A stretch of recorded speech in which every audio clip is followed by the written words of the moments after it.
everybody. If you don't know me, I'm Athalia and I'm the student in Maritim Raja Ali Haji University.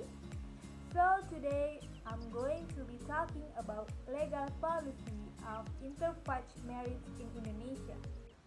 So first of all, I will explain when a marriage is legitimate in Indonesia according by law number 1 of year 1974 on marriage 1974 marriage law.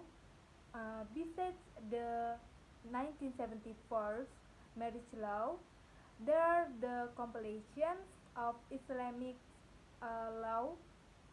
Then I will show you a short story with the consequence of interfaith marriage in Indonesia and um, marriage values in interreligious per- perspective. And then to finish, I will read one question from my friends and try to answer that. Marriage is not just a bond between man and woman, but the inner bond between a man and a woman based on the one and only God. So, what if someone gets interfaith married, especially in Indonesia? The interfaith marriage is not really regulated in the 1974 marriage law, but in Article 2, Paragraph 1 of the 1974 marriage law provides that a marriage is legitimate if it has been performed according to the laws of the respective religions and beliefs of the parties concerned. This is emphasized in the implementing regulation which require that the marriage ceremony shall be performed according to the laws of the respective religion and faith. The 1974 marriage law also requires that every marriage must be registered according to the regulation of the legislation in force. The implementing regulation states that non-Muslim marriage must be registered with the civil registry office following the religion ceremony, while Muslim marriage must be registered with the local office of religious affairs. These provisions have been interpreted as prohibiting marriage between people of different religions. This is because in order for a marriage to be registered, a marriage ceremony must be conducted in accordance with a recognized religion, and in most cases, at one of the parties will adhere to a religion that does not allow a person to marry someone of a different faith. Did you know that many people still marry of different religions? I'm here to tell you some of the consequences of interfaith marriage in Indonesia. This is a short story about a woman who had religion Catholic, was an ethnic Chinese from Bangka, married with a man who the eldest child of a pious Hajj parent from South Sumatra. After being wedded by a Muslim cleric at the Office of Religious Affairs, the two exchanged vows in a crutch ceremony. But when they followed it up at the civil registration, a number of sources state that it is difficult to register interreligious marriage, and therefore that people find it necessary to convert to, to their partner's religions or to get married overseas. In particular, the rules relating to marriage conducted in accordance with the Muslim faith preclude interreligious marriage. and a non-Muslim party might therefore seek to convert to Islam in order to marry a person who adheres to the Muslim faith.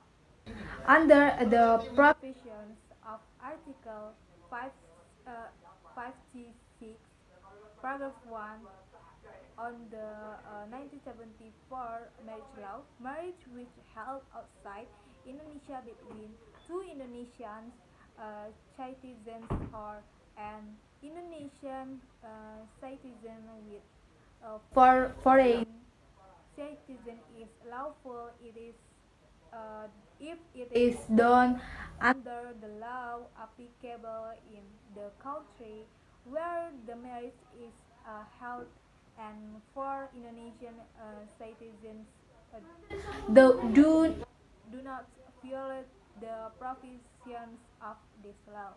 These provisions indicate that marriages abroad are only administrative arrangements for regulate the registration of marriage, divorce, reconciliations, not legal documents.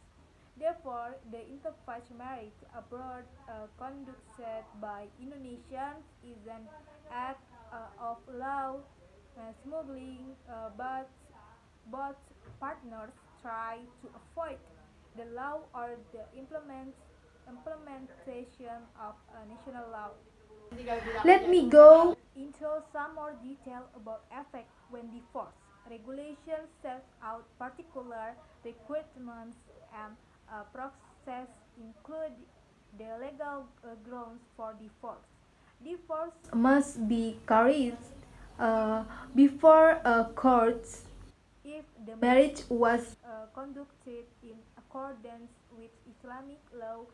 Then a request for dissolution would need to be submitted by the husband to an Islamic or religious court.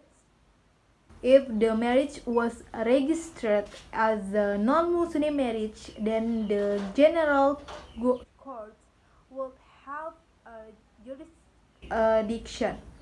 A separate law relating to the religious court includes provisions that apply to Muslim divorce proceedings in uh, KHI. The interfaith marriage is read through their things. Uh, Three things. First,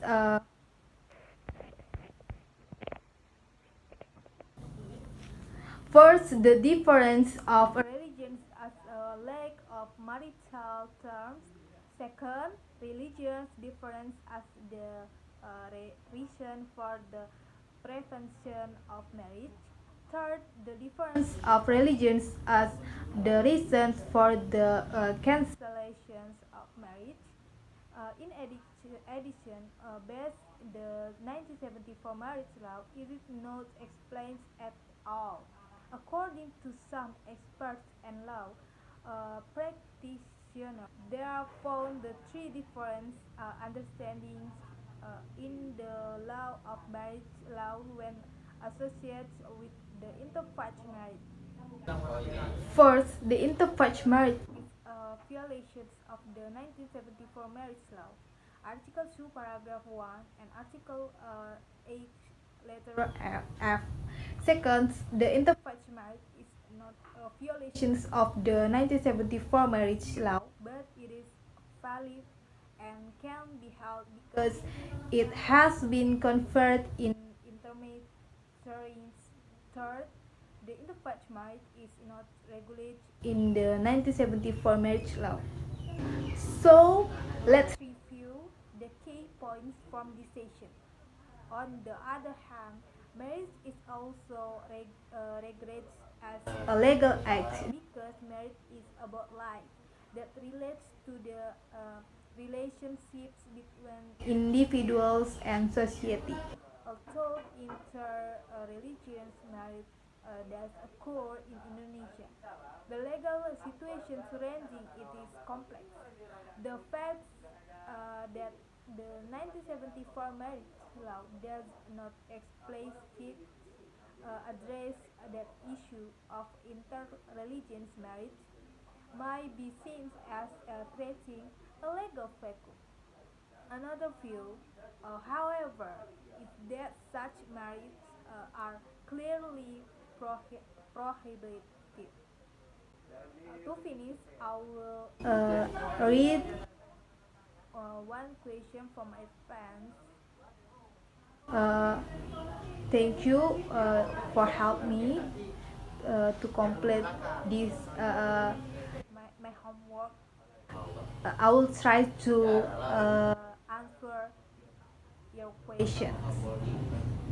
So the question is, Athalia, okay, can you tell me uh, the respective religions' views on interfaith marriage in Indonesia?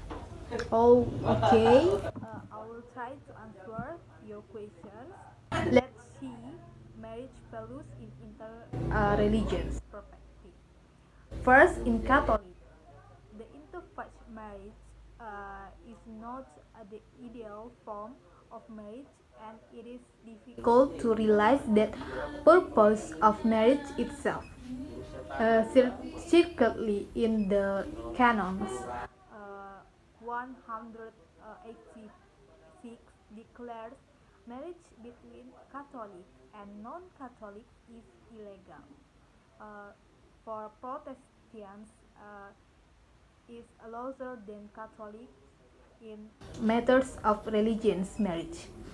And then Protestants want their adherents to marry the same religion's adherents because the goal of marriage is to reach the happiness of the household, which will be difficult to reach if there are differences in belief.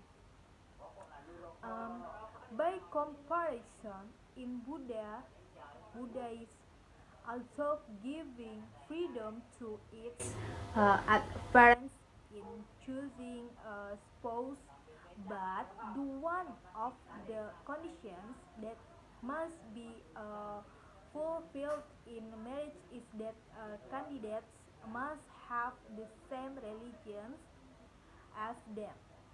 Uh, or one dharma, and don't based on the Buddhist ordinance.